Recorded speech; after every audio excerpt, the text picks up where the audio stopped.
We have psychological weather.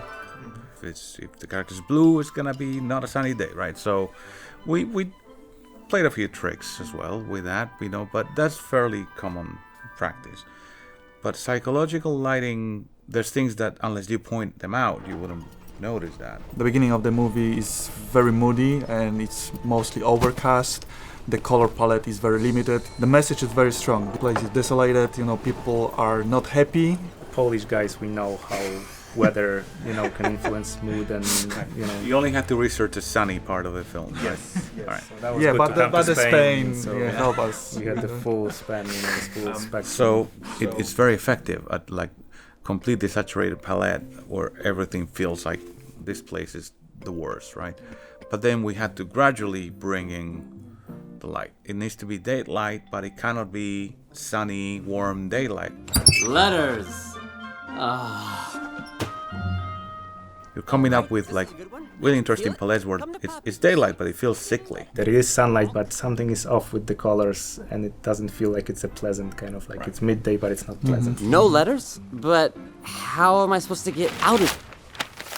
What the... That drawing that the kid does of himself in the window, how many versions of that do we have? Until my daughter drew the drawing and I just traced that. Really? Yeah. Really? Yes. 2 sequences to finish, they're midway, and couple of very difficult shots, the most difficult shots left. So there are inconsistencies or things that maybe only me and Szymon and compo guys can see. Don't tell anybody. Every movie has a color Bible. It helps us to see the progression. A small thumbnail from every sequence or 2 just to see how it evolved. But then in this film, because of the lighting system and because we had to keep everything very solid, we went way farther to the point that we have color keys for, I would say, every other shot. For both of us, that was one of the most exciting, fun and rewarding, parts. I wish I could do it myself. Welcome to my world. I mean, I spend this film looking at the animators, having all the fun.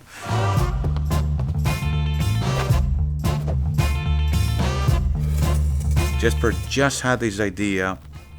I know what to do. I'm gonna tell the children to give me letters for Klaus so I can get this racket going. Hey, you want a toy?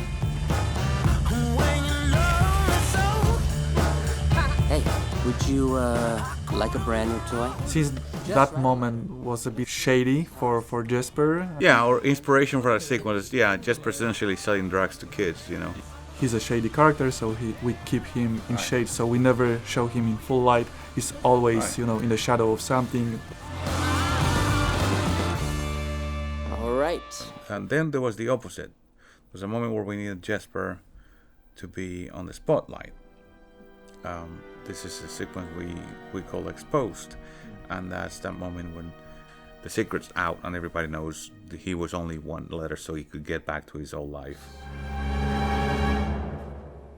Oh, he was unbelievable, encouraging children to write letters. We decided to keep Jesper to create this kind of slice of light, Pointing kind of in the middle, and place Jesper in that slice of light. It makes him pretty much, be in the spotlight, which is maybe it maybe feels like it's very literal, that we actually placed him in a spotlight when he is in a spotlight, but it seems to work with the light being. It is literal if somebody points it out.